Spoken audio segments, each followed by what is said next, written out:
সেদিন বিকেলে তারানাথের বাড়িতে গিয়ে দেখি সে বাইরের ঘরে তক্তপোষের ওপর বসে তামাক খাচ্ছে, চোখ মুখ উদাস। মাঝে মাঝে তারানাথের এই ধরনের ভাব পরিবর্তন দেখেছি। 2-4 দিন থাকে, তারপর আবার ঠিক হয়ে যায়। বললাম, কি মন খারাপ নাকি? আমি যে ঘরে ঢুকেছি তা বোধহয় তারানাথ লক্ষ্যই করেনি। একটু চমকে উঠে বলল, ও তুমি, এসো বসো ওইখানটায়। না, মন খারাপ নয়, অনেকদিন আগেকার কথা ভাবছিলাম, ছোটবেলার কথা। পুরনো দিনের কথা মনে এলে একটু মন খারাপ তো হয়, তাই না? তা কিশোরী এলো না যে? আসবে, তাকে সকালে বলে রেখেছি, অফিসের পর সোজা এখানে চলে আসবে। নাম করতে করতেই কিশোরী এসে পড়ল। কি গল্প শুরু হয়ে গেছে নাকি? তারানাথ বলল, না, বসো, এই তোমার কথাই হচ্ছিল। আজ গল্প বলার মেজাজ নেই, আরেকদিন হবে ক্ষণ। চা খাবে? বাড়ির ভেতরে গিয়ে চায়ের কথা বলে এসে তারানাথ আবার তক্তপোষের ওপর বসে হুঁকো টানতে লাগলো। আমি আর কিশোরী জানি গল্প হবে না কথাটার বিশেষ কোনো গুরুত্ব নেই। অপেক্ষা করলে একটা ভালো গল্প বেরিয়ে আসতেও পারে। কয়েকটা ব্যর্থ টান দিয়ে বিরক্ত মুখে হুঁকো নামিয়ে রাখতে রাখতে তারানাথ বলল, উত্তরী, এটা আবার গেল নিভে। বসো তোমরা, চারিকে বলে আসি এক ছিলিম সেজে দিতে। কিশোরী পকেট থেকে নতুন পাসিং শো এর একটা প্যাকেট বার করে, মাসের প্রথম এই সময়টা আমরা একটু নবাবি করেই থাকি, তক্তপোষে রেখে বলল, আরে বসুন ঠাকুর মশাই, বারবার উঠতে হবে না, নিন সিগারেট খান। তারানাথ উজ্জ্বল মুখে একটা সিগারেট বার করে ধরাতে ধরাতে বলল, সে বরং ভালো। মুখোকলকে আমাদের দেশে আর চলবে না, বুঝলে? কত ফৈজত, তামাক টিকের জোগাড় রাখো, ঠিকরে লাগাও, ছিলিম সাজো, 1 ঘন্টা ধরে ফুঁ দাও, না, সিগারেটই ভালো। চোখ বুজে সিগারেটে টান দিতে দিতে একটু পরে তারানাথ বলল, তবে কি জানো, তামাকের মৌজ সিগারেটে নেই। এই যে সোঁদা সোঁদা গন্ধ, কড়া ধাঁক, গুড়ুক গুড়ুক শব্দ, সব মিলিয়ে একটা দারুণ আমেজ। তারপরে ধরো ঠিকরে গুঁজছি, তামাক আর টিকে সাজাচ্ছি, মনোযোগ দিয়ে ফুঁ দিচ্ছি, আর মনের ভেতর এই হয়ে গেল এক্ষুনি আমি তামাক খাবো, এই ভাব। সেটাও এক রকমের মেজাজ, ওই ওই অপেক্ষাটা। আর সিগারেট কি, এই ধরালাম, 2-10টা টান দিয়ে ফেলে দিলাম, চুকে গেল। তা মানুষের হাতে সময় কমে আসছে, করবে কি? এই সিগারেটই বাজার দখল করবে, দেখো। কিশোরী বলল, আচ্ছা, পুরনো দিনের কথা ভাবছিলেন বললেন না, আপনার ছোটবেলার ঘটনাটাই বলুন না, শুনি একটু। ছাইদানি হিসেবে ব্যবহৃত নারকোলের মালায় সিগারেটের দগ্ধাবশেষ গুঁজে দিয়ে তারানাথ বলল, সে তো আর একটা টানা গল্প নয়, কত বছর ধরে টুকিটাকি কত কিছু ঘটেছে। আমার কাছে সেসবের গভীর মূল্য আছে, কিন্তু তোমাদের ভালো লাগবে কেন? আমি জিজ্ঞেস করলাম, আচ্ছা, তন্ত্র সাধনার দিকে প্রথম আপনার ঝোঁক আসে কি করে? সে তো তোমাদের বলেছি, গ্রামের বাঁধানো গাছতলায় সেই সাধু, তারপর বীরভূমের শ্মশানের সেই মাতঙ্গিনী, সে আবার ডামরতন্ত্রে সিদ্ধ ছিল, কিংবা বরাকর নদীর ধারের সাধুজি, যার পঞ্চমুণ্ডী আসনে বসে মধুসুন্দরী দেবীকে দেখতে পাই। এদেরই প্রভাবে এ পথে আসি। এই গল্প তো তোমরা শুনেছ। বললাম, কিন্তু তারও আগে একেবারে ছোটবেলায় কবে বুঝলেন যে আপনার জীবনটা ঠিক অন্য সবার মতো হবে না? তারানাথ 2 আঙুলে ভুরুর মাঝখানটা টিপে ধরে রইল কিছুক্ষণ, তারপর মুখ তুলে আস্তে আস্তে বলল, জন্মের সময় থেকেই বোধহয় ঈশ্বর আমার জীবনের গতিপথ নির্ণয় করে দিয়েছিলেন। আমি যখন ভূমিষ্ঠ হই, সেই মুহূর্তে আকাশ দিয়ে একটা বিরাট উল্কা ছুটে গিয়েছিল। মা আতুর ঘরে, গ্রামের বউ ঝিরা তাকে ঘিরে বসে রয়েছে, বাবা পায়চারি করছেন দক্ষিণের বারান্দায়। গরম জল নেবার জন্য সিন্ধুবালা দাই আঁতুর ঘর থেকে উঠোন পেরিয়ে রান্নাবাড়ির দিকে আসছিল। সেই হঠাৎ ওই আকাশে আশ্চর্য আলো দেখতে পেয়ে চিৎকার করে ওঠে। তার ডাকে বাড়ির সবাই উঠোনে এসে জড়ো হয়। অদ্ভুত নীল আলোয় চারিদিক উদ্ভাসিত করে একটা নীল আগুনের গোলক পূব দিক থেকে পশ্চিম দিগন্তের দিকে চলে যাচ্ছে।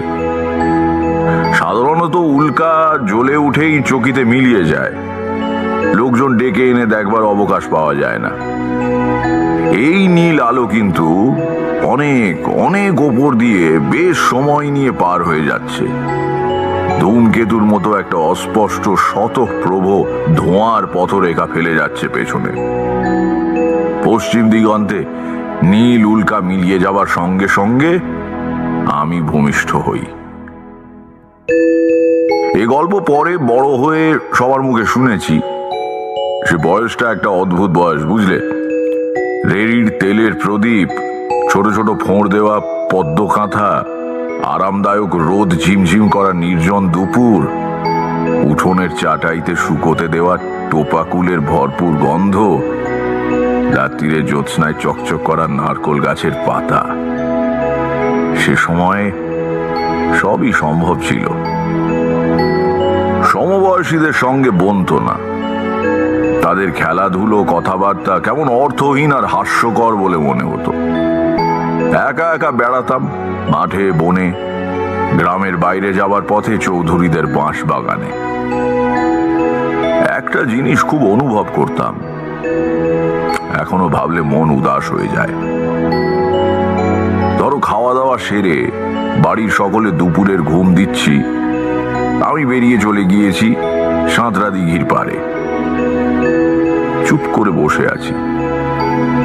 ঝিরঝিরে বাতাসে দিঘির জলে দূরে দূরে ঢেউ উঠেছে। লিচু আর জামরুল গাছের পাতার ফাঁক দিয়ে সূর্যের আলো এসে মাটিতে রোদ আর ছায়ার আলপনা তৈরি করছে। আম গাছের গুঁড়ি বেয়ে উঠছে এক সারি কাঠ পিঁপড়ে। এই সব নির্জন মুহূর্তে আমি তোমাদের সত্যি বলছি, স্পষ্ট শুনতে পেতাম গাছপালা, মাটি, দিঘির জল আমার সঙ্গে কথা বলছে। ঠিক কোনো ভাষা দিয়ে নয়, সে ভাষা ওদের নেই।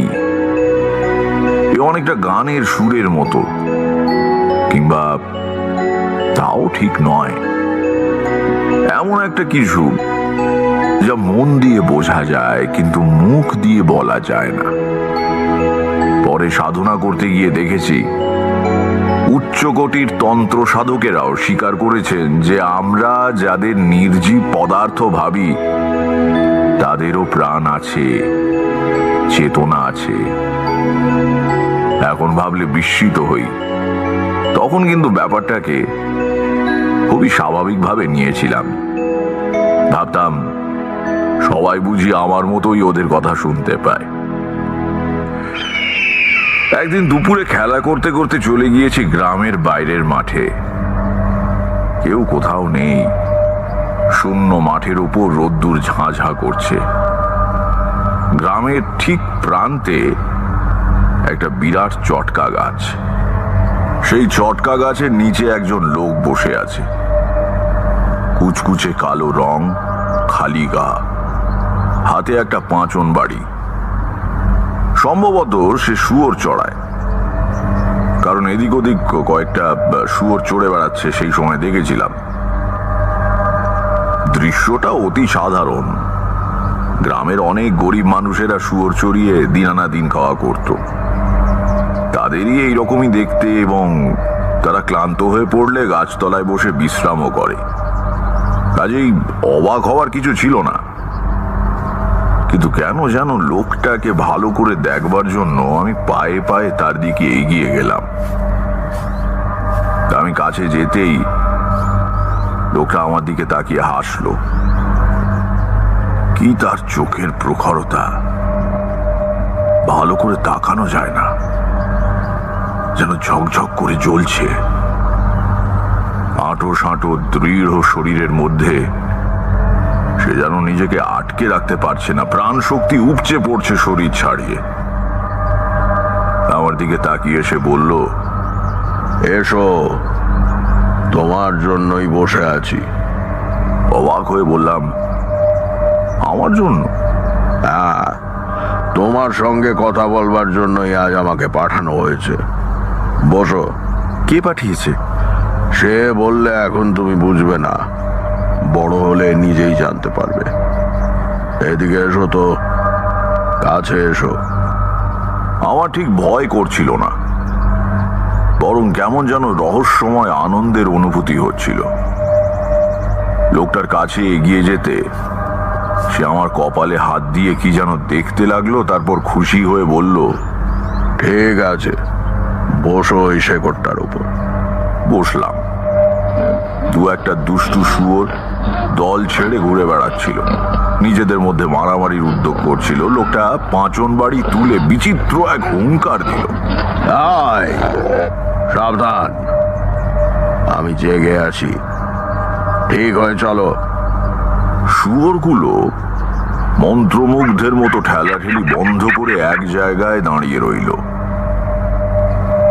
অবাক হয়ে তাকিয়ে দেখলাম তার হাতের পাঁচন বাড়িটা কোনো গাছের ডাল বা কঞ্চি দিয়ে তৈরি নয়, কিসের যেন সরু হাড় সেটা। বললাম, কোথায় থাকো তুমি? এই গায়ে তো দেখিনি তোমাকে। এ গায়ে থাকি না, তাই দেখনি। তাহলে? লোকটা তার প্রখর দৃষ্টিতে একবার চারদিকে তাকালো। সূর্যের আলো সরাসরি তার মুখে এসে পড়েছে। আকাশে উড়তে উড়তে একটা চিল ডাকছে কর্কশ তীক্ষ্ণ স্বরে। সেই রৌদ্রালোকিত আকাশ, দিগন্ত আর পৃথিবীর দিকে লোকটা দুহাত ছড়িয়ে দিয়ে বলল, এই সব কিছুর মধ্যে আমার থাকার জায়গা। অল্প জায়গায় আমাকে ধরে না যে। আমি তার কথা ঠিকঠাক বুঝতে পারলাম না।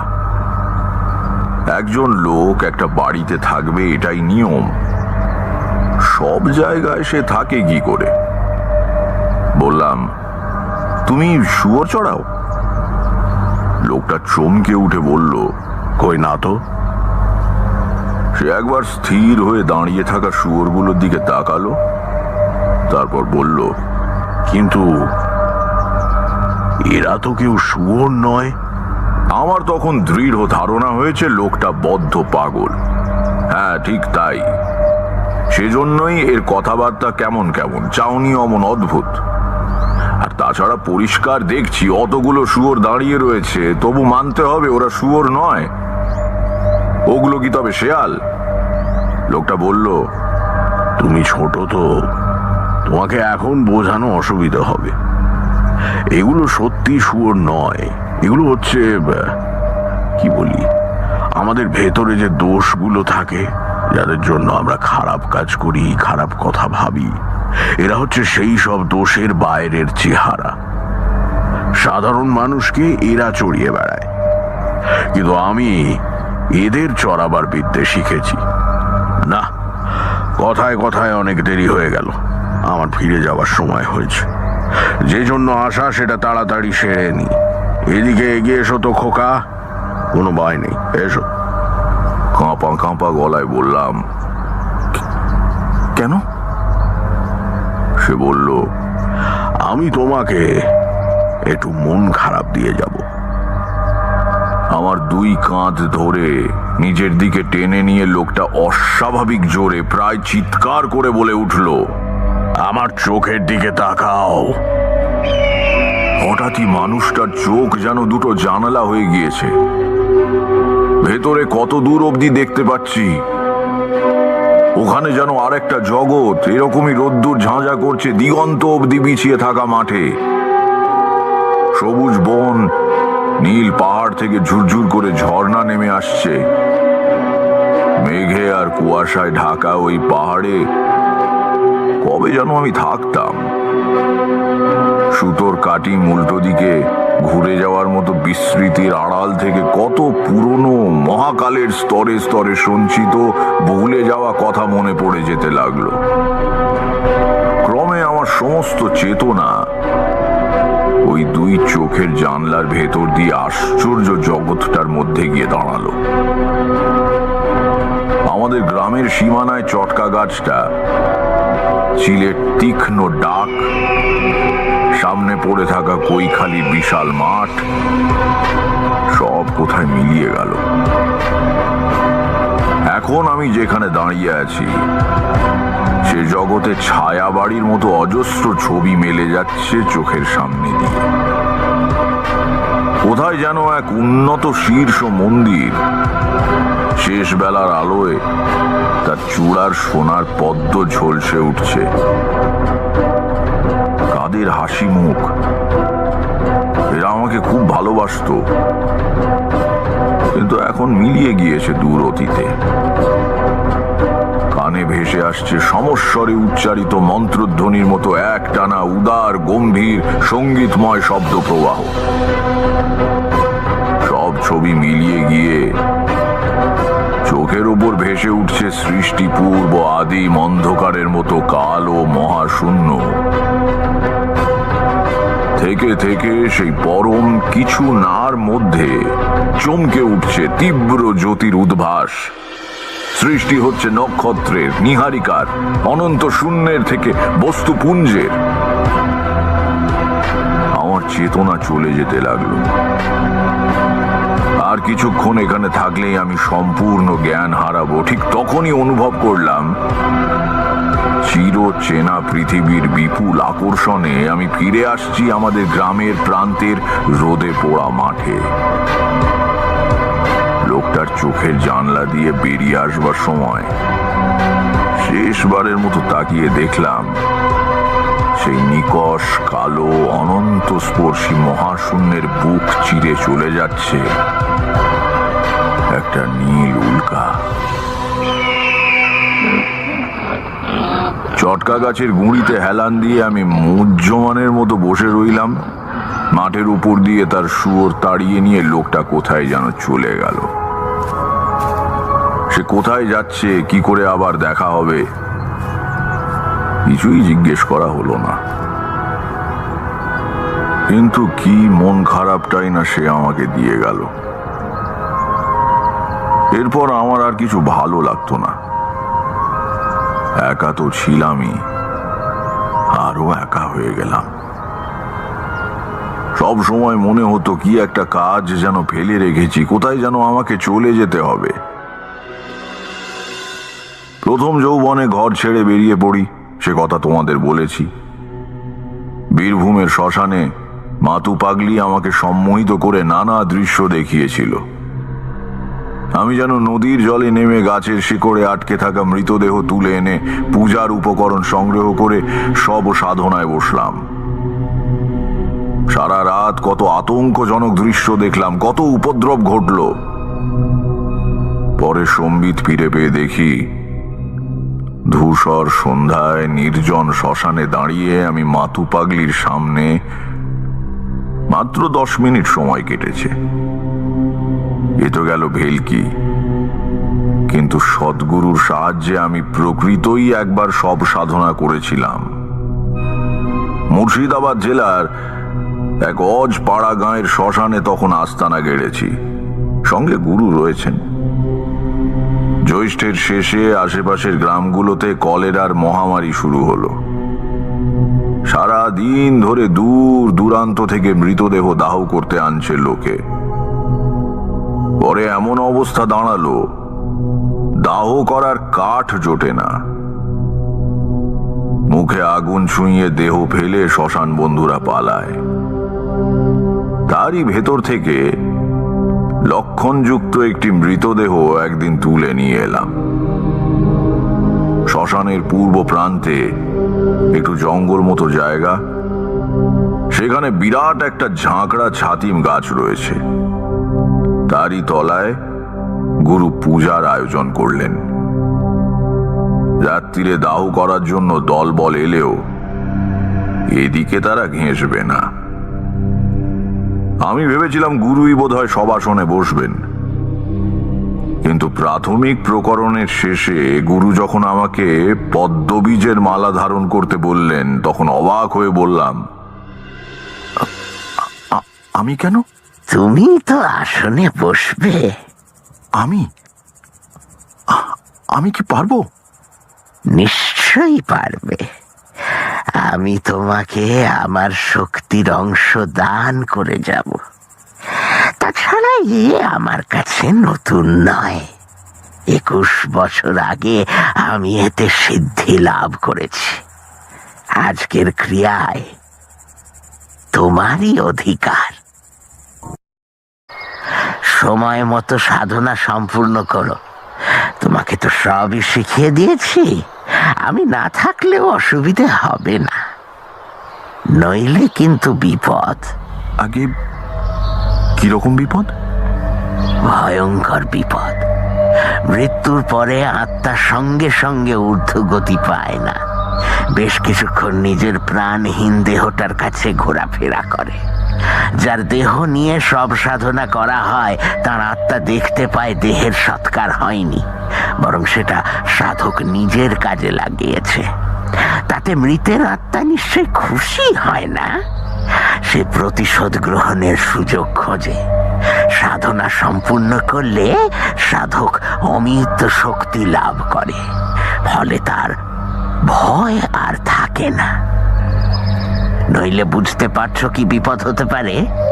সাবধানে থেকো।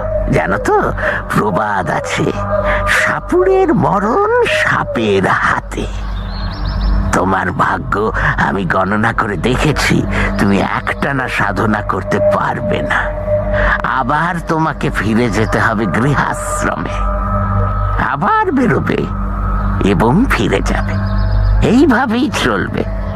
সব সাধনা গৃহে বসে করবার জিনিস নয়। কাজেই একেবারে অসম্ভব হয়ে পড়ার আগে কর্ম সম্পূর্ণ করে রেখো। তারপর আমার দিকে পূর্ণ দৃষ্টিতে তাকিয়ে গুরু বললেন, কিন্তু তোমার কপালে একটা আশ্চর্য যোগাযোগের চিহ্ন পাচ্ছি। আমি স্পষ্ট দেখতে পাচ্ছি খুব বড় একজন মহাপুরুষ কিংবা মহাসাধক তোমাকে কৃপা করবেন। দেখি হাতটা। ডান হাত বাড়িয়ে দিলাম। উনি হাতটা ধরলেন, কিন্তু দেখলেন না, তাকিয়ে রইলেন আমার দিকে। বললাম, কি ধরনের মহাপুরুষ?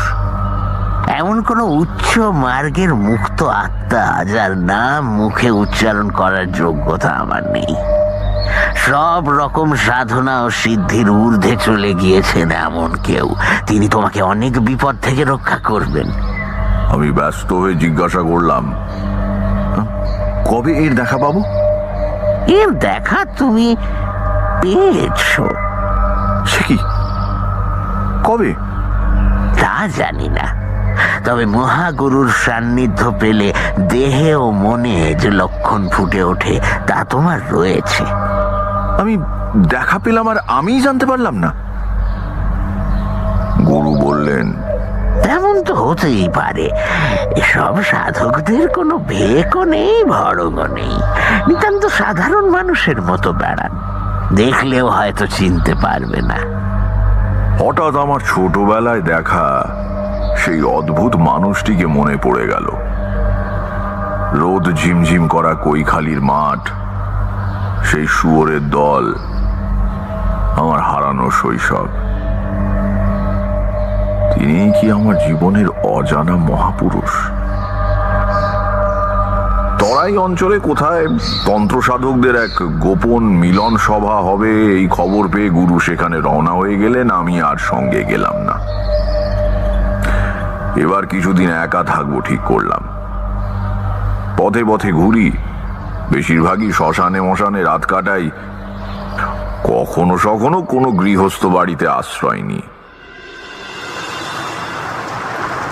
একদিন এক রেল স্টেশনের প্ল্যাটফর্মে বসে আছি। আমার ট্রেন আসতে ঘন্টাখানেক দেরি। সেটা জংশন স্টেশন। লুপ লাইনে যেতে হলে ওখান থেকে গাড়ি বদল করতে হয়।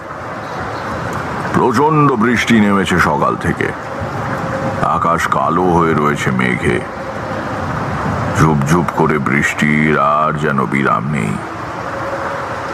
দু পয়সার বিড়ি কিনবো বলে স্টেশনের দোকানটার দিকে এগুচ্ছি, হঠাৎ পেছন থেকে কে যেন ডাকলো।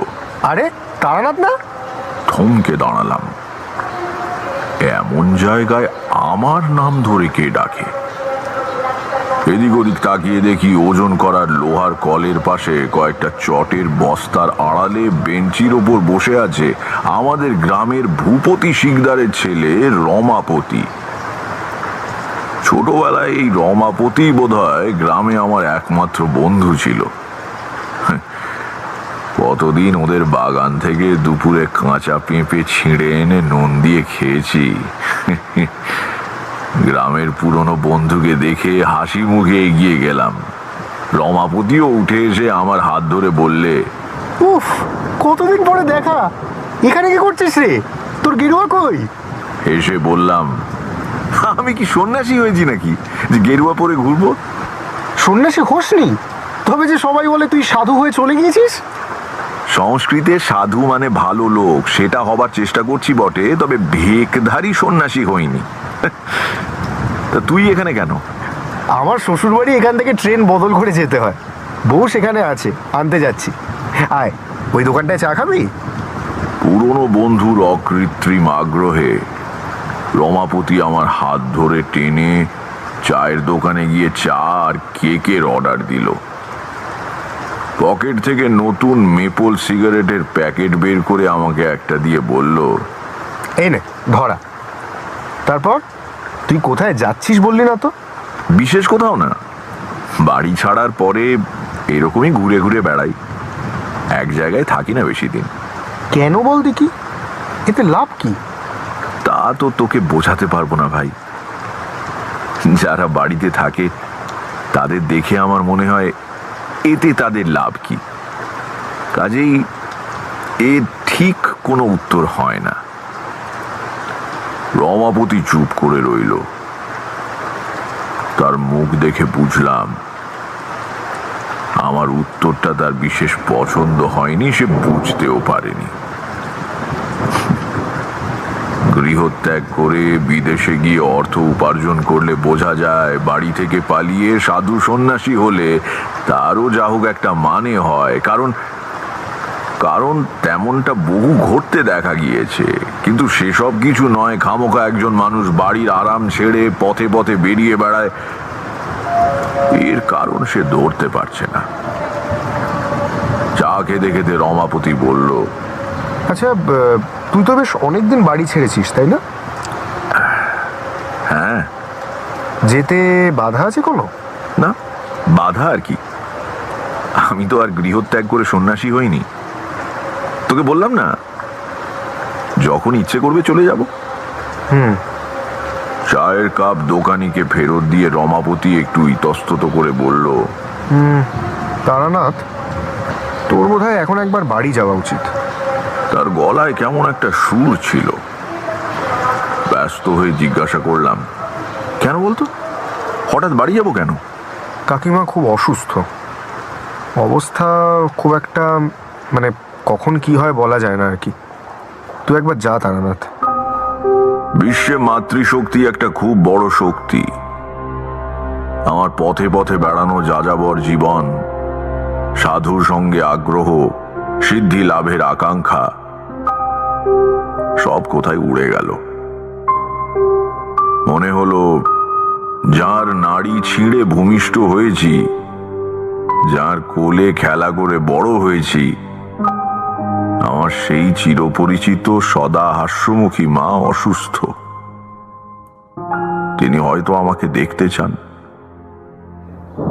আমি এখনই বাড়ি যাব। তারপর সে কি ভয়ানক বৃষ্টি, থামবার নাম নেই। তারই মধ্যে ভিজতে ভিজতে পরের দিন দুপুর নাগাদ বাড়ি পৌঁছলাম। মানুষের মনের সঙ্গে শরীরের একটা ঘনিষ্ঠ যোগ আছে। মায়ের রোগশয্যার পাশে গিয়ে দাঁড়াতে আমাকে দেখে তার মুখ উজ্জ্বল হয়ে উঠল। বিছানায় বসে মাথায় হাত বুলিয়ে দিতে দিতে জিজ্ঞাসা করলাম, এখন কেমন আছো মা? উত্তরে মা শীর্ণ হাত দিয়ে আমার চিবুক ছুঁয়ে বললেন, ভয় নেই খোকা, তুই এসে পড়েছিস। এই যাত্রায় আমি আর মরবো না। সত্যি সত্যি পরের দিন থেকে মায়ের অবস্থা ভালোর দিকে যেতে লাগলো। আমি ফেরায় বাড়ির লোকও খুশি। খাই দাই আর চণ্ডী মণ্ডপে বসে বৃষ্টি দেখি। 4-5 দিন ধরে নাগাড়ে বর্ষা চলেছে। গ্রামের সব পথে 1 হাঁটু কাদা, খাল বিল আর মাঠ একাকার হয়ে গিয়েছে জলে।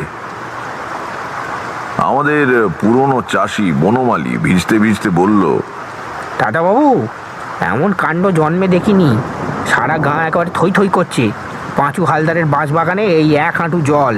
তার চেয়ে আশ্চর্য হচ্ছে কৈখালির মাঠে মাছ খেলছে দেখে এলাম। শিং, মাগুর, পোনা, চারা, কই, একেবারে শয়ে শয়ে মাছ। কৈশোরে মাছ ধরবার খুব নেশা ছিল। আর শুধু বঁড়শি দিয়ে নয়, পোলো, হাত জাল আর কোঁচ দিয়েও বহু মাছ ধরেছি। মাছ খাবো বলে মাছ ধরা নয়, আসলে এর তোড়জোড় আর মজাটাই বড় কথা। বনমালীর বর্ণনা শুনে হঠাৎ পুরনো নেশাটা মাথা চাড়া দিয়ে উঠল। এমন ঘনঘোর বর্ষা, দিনরাত্রির ব্যাঙ ডাকছে খালে বিলে, এটাই তো মাছ ধরার উপযুক্ত সময়। বনমালীকে ডেকে বললাম, বনমালীদা, তোমার কাছে একটা পোলো হবে? পোলো? মাছ ধরবে নাকি? হ্যাঁ, অনেক দিন অভ্যেস নেই অবশ্যই, দেখি তবু। সে আছে বোধ হয় একটা। আচ্ছা, ও বেলা এনে দেবো কোন? বিকেলে বনমালী পোলো এনে দিল। পোলো জানো তোমরা, বেত বা কঞ্চির চটা দিয়ে তৈরি একটা গোল খাঁচা মতো জিনিস, ওই 3 ফুট উঁচু, ওপর দিকে সরু মুখ, সেখান দিয়ে হাত গলিয়ে মাছ বের করতে হয়। তলার দিকের ঘের বড়, মাছ দেখতে পেলেই ঝপ করে পোলো দিয়ে চেপে ধরলে আর পালাতে পারে না। ছিপ না নিয়ে পোলো নেওয়ার কারণ হলো, আমি রাত্রিরে মাছ ধরবো স্থির করে ফেলেছি। আলো নিয়ে মাছ ধরা ভারী মজার, বিশেষ করে সে সময়ে বিরক্ত করার কেউ থাকে না, পাশে দাঁড়িয়ে পরামর্শ দেয় না, কটা মাছ পেয়েছি জিজ্ঞাসা করে না। রাত্রিরেই ভালো। পোলো দিয়ে মাছ ধরতে হলে পুকুর বা বিলে সম্ভব নয়, অগভীর জলাশয় প্রয়োজন। সন্ধ্যের একটু আগে গিয়ে কৈখালির মাঠের অবস্থা দেখে এলাম। সমস্ত মাঠটায় পায়ের গোছ ডুবে যায় এমন জল। মাঝে মাঝে সামান্য উঁচু জমি এখানে ওখানে দ্বীপের মতো জেগে আছে। একেবারে আদর্শ জায়গা। খাওয়া দাওয়া সেরে রাত 11টা নাগাদ লণ্ঠন আর পোলো নিয়ে বেরোলাম। বনমালী সঙ্গে আসতে চেয়েছিল, আমি রাজি হইনি। ওই যে বললাম, মাছ ধরার পরিবেশটাই আসল। সঙ্গে লোক থাকলে বকবক করবে, নানান কথা বলবে, না সে সুবিধে হবে না। কিন্তু বনমালীকে সঙ্গে নিলেই ভালো করতাম। তখনও জানি না কি ঘটতে চলেছে সেদিন রাত্রিরে। সন্ধ্যে থেকে বৃষ্টিটা একটু ধরেছে। আজ 5 দিন পরেই প্রথম একটু শান্তি। কিন্তু সমস্ত আকাশ কালো মেঘে ঢেকে রয়েছে।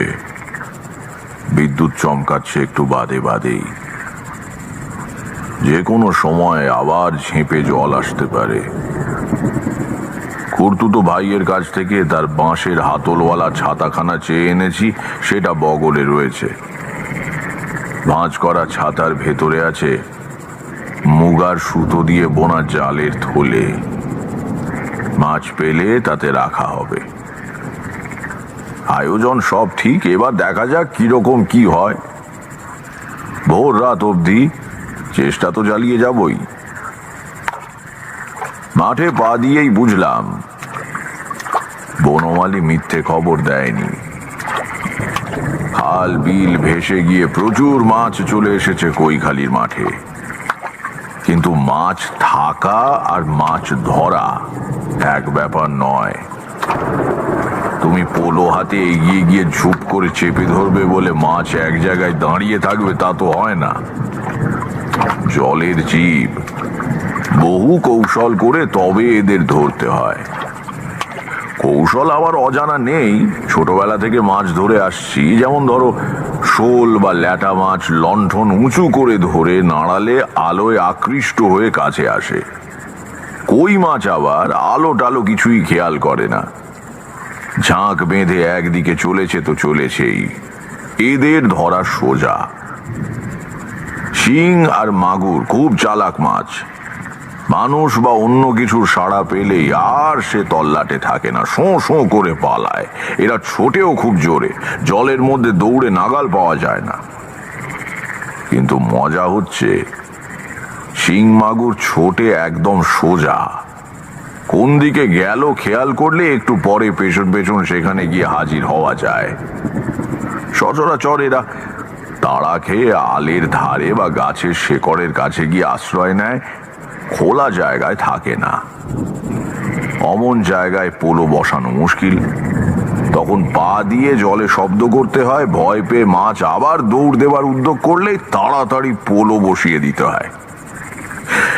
যাকে কথায় কথায় অন্য প্রসঙ্গে চলে এসেছি, আসল কথাটা বলি। রাত 1:30টার মধ্যে অনেক মাছ ধরে ফেললাম। মুগার সুতো দিয়ে তৈরি ব্যাগ এত ভারী হয়ে উঠেছে যে শক্ত সরু সুতো হাতে কেটে বসে যাচ্ছে। এদিকে আবার মেঘ ডাকতে শুরু করেছে, গা শিরশির করা বাদলার হাওয়া দিচ্ছে। বৃষ্টি ফের এলো বলে এবার বাড়ি চলে যাওয়াই ভালো। অনেকক্ষণ থেকেই মনের ভেতরে কেমন একটা অস্বস্তি হচ্ছিল। কি অস্বস্তি সেটা আমি ঠিক বলে বোঝাতে পারবো না। কোনো অমঙ্গল আসবার আগে থেকে আমি টের পাই, এ কথা তোমাদের আগেই বলেছি। এতক্ষণ মনের একেবারে তলায় কোণের দিকে কোথাও একটা বিপদের পূর্বাভাস খচখচ করছিল। মাছ ধরার আনন্দ আর উত্তেজনায় খেয়াল করিনি। এবারে পরিপূর্ণ সম্বিত ফিরে পেয়ে চারদিকে তাকিয়ে দেখলাম, ঘন বর্ষার মধ্যরাত্রে গ্রামের বাইরে নির্জন জল ভরা মাঠে আমি একা দাঁড়িয়ে আছি। একটা শেয়াল পর্যন্ত এই দুর্যোগে আশ্রয় ছেড়ে বাইরে বের হয়নি। তেমন কিছু ঘটলে গলা ফাটিয়ে চিৎকার করলেও সাহায্যের জন্য কেউ এগিয়ে আসবে না। বনমালীকে সঙ্গে আনাই উচিত ছিল। এই জল কাদা ভেঙে বাড়ি পৌঁছতেও অন্তত আধ ঘন্টা সময় তো লাগবে। তার মধ্যে আবার বৃষ্টি এসে গেলেই তো হয়েছে। এসব ভাবতে ভাবতেই ঝিরঝির করে বৃষ্টি নামলো। তাড়াতাড়ি ছাতা খুলতে যাচ্ছি, কেমন করে যেন হাত ফসকে লণ্ঠনটা জলে পড়ে নিভে গেল। চারদিকে নিশ্ছিদ্র অন্ধকার। কিছুক্ষণ হতবুদ্ধি হয়ে দাঁড়িয়ে রইলাম। আলো থাকলে বুকে বেশ সাহস থাকে। তাছাড়া আমাদের তন্ত্রশাস্ত্রে বলে, আগুন হচ্ছে পবিত্রকারী শুভ শক্তি। কোনো অশুভ উপস্থিতি আগুনের সান্নিধ্যে আসতে পারে না। এই জন্য সাধকদের আসনে সব সময় ধুনি জ্বালিয়ে রাখা নিয়ম। কিন্তু দাঁড়িয়ে থেকে তো লাভ নেই, বরং আন্দাজে আন্দাজে চলতে শুরু করাই ভালো। মাছ ধরতে ধরতে মাঠের একেবারে অপর প্রান্তে চলে গিয়েছিলাম। এবার মাঠ পার হয়ে সেই চটকা গাছটার পাশ দিয়ে গ্রামের পথে ঢুকতে হবে। মাথায় ছাতা ধরে মাছ ভর্তি থলে আর নেভা লণ্ঠন হাতে চটকা গাছটা আন্দাজ করে হাঁটতে শুরু করলাম। হঠাৎ দিক দিগন্ত উদ্ভাসিত করে একবার বিদ্যুৎ চমকালো। সামনের দিকে তাকিয়েছিলাম। অন্ধকারে হাঁটবার সময় মানুষ যেমন মুখটা একটু তুলে রাখে, তা বিদ্যুতের উজ্জ্বল আলোয় স্পষ্ট দেখলাম উল্টো দিক থেকে একজন মানুষ আমার দিকে এগিয়ে আসছে। বিদ্যুতের আলো এক মুহূর্তের বেশি ছিল না, কিন্তু আলো নিভে যাবার পরেও মনে মনে চিন্তা করে কোথায় কি দেখেছি, কতটা দেখেছি বোঝা যায়। যে লোকটা আমার দিকে এগিয়ে আসছে তার হাঁটার ভঙ্গিতে কোনো জড়তা নেই, অন্ধকারেও যেন সে পরিষ্কার দেখতে পাচ্ছে। তার গা খালি, কালো রং, পরনে একটা নেংটি মতো কাপড়ের ফালি। কিন্তু সবচেয়ে বড় কথা, ওই লোকটাকে আমি চিনি, খুব পরিচিত সে। এই কিছুদিনের ভেতরেই কোথায় যেন দেখেছি, কোথায় কোথায় অকস্মাৎ আমি বুঝতে পারলাম এবং সঙ্গে সঙ্গে অনুভব করলাম আমি ভয়ানক বিপদগ্রস্ত। জীবিত অবস্থায় এই মাঠ থেকে বেরোতে পারবো কিনা তার নিশ্চয়তা নেই, কারণ যে মানুষটির মৃতদেহের উপর বসে 6 মাস আগে আমি সাধনা করে এসে ঠেলা বা ইটের টুকরোতে ডান হাঁটু গিয়ে পড়েছিল। দারুণ যন্ত্রণায় মাথার ভেতর অবধি ঝনঝন করে উঠল। আমার মনে আর ভয় নেই, পরিবেশ থেকে মুছে গিয়েছে অমঙ্গলের অনুভূতি, বরং কার অদৃশ্য উপস্থিতিজনিত পবিত্রতা অনুভব করছি সমস্ত অস্তিত্বে। কে যেন ভালোবেসে হাত রাখল, না আমার হাতে নয়, শরীরের কোথাও নয়, সে হাত রেখেছে আমার বুকের ঠিক মধ্যেটায়। তারপরই বুঝলাম মাঠে আমি একা, সে উপস্থিতি আসন্ন মৃত্যুর হাত থেকে আমাকে রক্ষা করে ফিরে গিয়েছে স্বস্থানে। এতক্ষণ বাদে এবার বিদ্যুৎ চমকালো। আকাশের এ প্রান্ত থেকে ও প্রান্তে চিরে যাওয়া আলোয় ভালো করে তাকিয়ে দেখলাম কোথাও আর কেউ নেই। সে অপচ্ছায়াও নয়, আমার ত্রাণকর্তাও নয়। রাত বোধহয় 2:30। বৃষ্টি ঝরছে তো ঝরছেই। কোনো রকমে বাড়ি ফিরে এসে শুয়ে পড়লাম। পরদিন সকালে মেঘ কেটে সূর্য উঠল 5-6 দিন বাদে। ঝকঝকে রোদ্দুরে ভেসে যাওয়া পৃথিবীর রূপ দেখে আমার নিজেরই সন্দেহ হতে লাগলো, সত্যি কি কাল রাত্রিরে কিছু ঘটেছিল? বাড়ির কাউকে কিচ্ছু জানালাম না, অনর্থক তাদের চিন্তা বাড়িয়ে লাভ কি। মা সুস্থ হয়ে ওঠার মাসখানেক পরে আবার বাড়ি ছাড়লাম। একটানা গৃহবাস ঈশ্বর আমার কপালে লেখেননি। ঘুরতে ঘুরতে এক সন্ধ্যায় খামার বেড়িয়া নামে এক গ্রামে গিয়ে পড়লাম। দেখি গ্রামের একধারে ঝুরি নামা বট গাছের নিচে একজন জটাধারী সাধু ধুনি জ্বালিয়ে বসে আছেন। ভাবলাম ভালোই হলো, আজ রাত্রিটা অন্তত এর সঙ্গে কাটানো যাবে। গুটি গুটি ধুনির এপারে গিয়ে বসলাম। প্রত্যেক গ্রামেই কিছু লোক থাকে যারা সাধু সন্ন্যাসী দেখলে ওষুধ বিশুদ আর মাদুলির জন্য ভিড় করে। এখানেও তার ব্যতিক্রম হয়নি। জনা কয়েক লোক করুণ মুখে তাদের দুঃখ দুর্দশার কথা সাধুকে জানাচ্ছে। ক্রমে তারা বিদায় নিয়ে চলে গেলে সাধু বাবা আমার দিকে তাকিয়ে বললেন, তারপর তোমার কি চাই? সবিনয়ে জানালাম, আমার কিছু চাই না। তবে আর কি, যাও বাড়ি যাও। দু এক কথায় বুঝিয়ে দিলাম আমার বাড়ি এখানে নয়, আমি পথে পথে বেরিয়ে বেড়াচ্ছি, আপাতত রাতটা এখানে কাটাতে চাই। সাধু আর কোনো ব্যক্তিগত প্রশ্ন করলেন না, বললেন, থাকো। একটু পরে নিজের ঝুলি থেকে একটা পাকা কলা আর একটা পেয়ারা বের করে আমাকে দিয়ে বললেন, এই নাও খাও, আর কিছু আমার কাছে নেই। আপনি খাবেন না? আমি রাত্রিরে কিছু খাই না।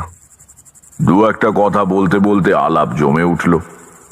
দেখলাম সাধুজি স্বল্পভাষী হলেও বদমেজাজি নন। এক সময় আমাকে বললেন, এখানে ধুনি জেলে আজ ভুল কাজ করেছি, বুঝলে? দু একদিন থাকবো ভেবেছিলাম, কিন্তু কাল চলে যেতে হবে। আগে কেন? ওপর দিকে আঙুল তুলে সাধুজি বললেন, ওই গাছে অনেক পাখির বাসা রয়েছে। ধুনির গরম হলকার ধোঁয়ায় তারা আজ কেউ বাসায় ফিরতে পারেনি। ওই দেখো, ওদিকে একটা গাছের ডালে বসে কিচমিচ করছে। কাউকে গৃহহীন করা মহাপাপ বৎস, মহাপাপ। ইতর প্রাণীদেরও আত্মা আছে, তাদের মনে দুঃখ দিলে সাধনার ফল ক্ষয় হয়ে যায়। বললাম, যদি কিছু মনে না করেন একটা কথা জিজ্ঞাসা করব। কি? আপনি কোন মার্গের সাধক? কেন বলো তো? আপনার কথা শুনে আমার খুব ভালো লাগছে। আমি অনেক সাধু সঙ্গ করেছি, বেশিরভাগ সাধকেরা অন্তরে মহৎ হলেও বড় কটুভাষী, অপরের দুঃখ সম্বন্ধে উদাসীন। আপনার মতো কথা বলতে শুনিনি কাউকে। সাধু মৃদু হেসে বললেন, কোনো মার্গেরই নয়, আমার দীক্ষাই হয়নি। অবাক হয়ে বললাম, সে কি? তাহলে? তাহলে আর কি, ভগবানের স্বরূপ জানতে ইচ্ছে করে তাই ঘুরে বেড়াই। তার সৃষ্টির বিচিত্র রূপের মধ্যে তাকে খুঁজতে চেষ্টা করি। ভগবানকে ডাকবো, তার আবার মার্গ কি, দীক্ষা কি? হ্যাঁ, সাধুজির ওপর শ্রদ্ধা হলো। আবছা অনুভব করতে পারলাম অনেক বড় সাধক ইনি। সারা রাত ধরে কত গল্প করলেন, ধর্মের বিভিন্ন দিক সম্বন্ধে গভীর জ্ঞানের পরিচয় দিলেন। সংকীর্ণতা নেই এতটুকুও, সব মতের প্রতি সমান শ্রদ্ধা। তাকে প্রশ্ন করলাম, আচ্ছা, আপনি যে ভগবানকে ডাকেন তার কোন রূপ কল্পনা করেন ধ্যানের সময়? কোনো রূপই নয়। মনকে কেন্দ্রীভূত করতে পারলে ঈশ্বরের রূপ কল্পনার প্রয়োজন হয় না। দুরকম শক্তি মহাবিশ্বে ক্রিয়াশীল, শুভ শক্তি আর ঈশ্বর বিরোধী অশুভ শক্তি। বিশ্বের সৃষ্টির সময় এই দুই শক্তির জন্ম। ঈশ্বর বিরোধী শক্তির ক্ষমতা কিন্তু কম নয়। বৌদ্ধ ধর্মে একেই মার হিসেবে কল্পনা করা হয়েছে। কাল ভৈরবের মাধ্যমে জগদীশ্বরের দমন করেন। সর্বদা এই দুই শক্তির লড়াই চলেছে। তোমার চারদিকে তার প্রকাশ তো দেখতেই পাচ্ছ। কাল ভৈরবকে? কে কাল ভৈরব? তিনি শুভ শক্তির প্রয়োগকর্তা। দক্ষিণ কালিকা তন্ত্রে তার রূপ কল্পনা করা হয়েছে এইভাবে: মহাবলশালী পুরুষ, ঘোর কৃষ্ণবর্ণ, নগ্ন গাত্র, রিপু তাড়ন তার প্রধান কর্ম। শুকরের ছদ্মবেশে কাম, ক্রোধ, হিংসা ইত্যাদি রিপুগণ তাঁর বশবর্তী হয়ে সর্বদা তাঁর সঙ্গে ঘোরে। নিজের বুকের পাঁজরের একখানা হাড় দিয়ে তিনি তাদের শাসন করেন। আমি তখন উত্তেজনায় শটান খাড়া হয়ে বসেছি।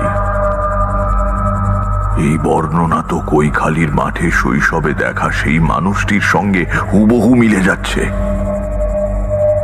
বললাম, তারপর? আর কি, কাল ভৈরবী অনিবার্য ধ্বংসের হাত থেকে পৃথিবীকে রক্ষা করছেন। ঈশ্বরের সাক্ষাৎ শিষ্য তিনি। আমি সেই ভগবানকেই আরাধনা করি বৎস। আমার গলা তখন আবেগে পুঁজে এসেছে। স্বয়ং কাল ভৈরব সেদিন রাত্রিরে আমাকে এসে রক্ষা করেছেন। শৈশবে তাঁর অপার করুণার স্পর্শ দিয়েছেন।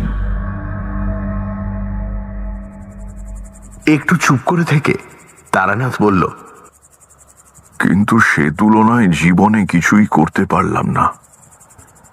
কতগুলো তুচ্ছ সিদ্ধাই পেয়েছিলাম, কিছু টাকা করি, বড় কিছুই হলো না। এ জন্ম এমনই গেল। দেখি যদি পরজন্ম বলে কিছু থাকে, অন্তত এবারের ভুলগুলো আর করব না। তারপর আমাদের দিকে তাকিয়ে বলল, আজকের গল্প এইখানেই শেষ, কিন্তু ভয় পেও না, বলবার মতো গল্প আমার ঝুলিতে আরো অনেক আছে, সময় মতো বলা যাবে। আজ থামি তাহলে, কেমন?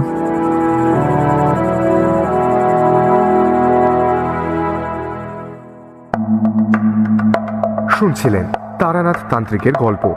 রচনা তারাদাস বন্দ্যোপাধ্যায়। তারানাথ তান্ত্রিকের ভূমিকায় মীর, গল্প পাঠে দীপ, কিশোরী এবং বনমালীর ভূমিকায় সমক, কাল ভৈরব, গুরুদেব এবং লেখকের ভূমিকায় দীপ, মায়ের ভূমিকায় শ্রী, সাধু বাবা, রমাপতি এবং গল্পের সূত্রধার আমি অগ্নি। ধ্বনি পরিকল্পনা ও আবহ সঙ্গীত সৌম্য এবং শুভ। শব্দগ্রহণ এবং পর্ব পরিচালনায় গোধূলি। বিশেষ উপদেষ্টা অগ্নি। মির্চির তরফ থেকে আন্তরিক ধন্যবাদ লেখকের স্ত্রী মিত্রা বন্দ্যোপাধ্যায়কে এই বিশেষ উদ্যোগে আমাদের পাশে থাকার জন্য। শেষ হলো তারাদাস বন্দ্যোপাধ্যায়ের লেখা তারানাথ তান্ত্রিকের গল্প।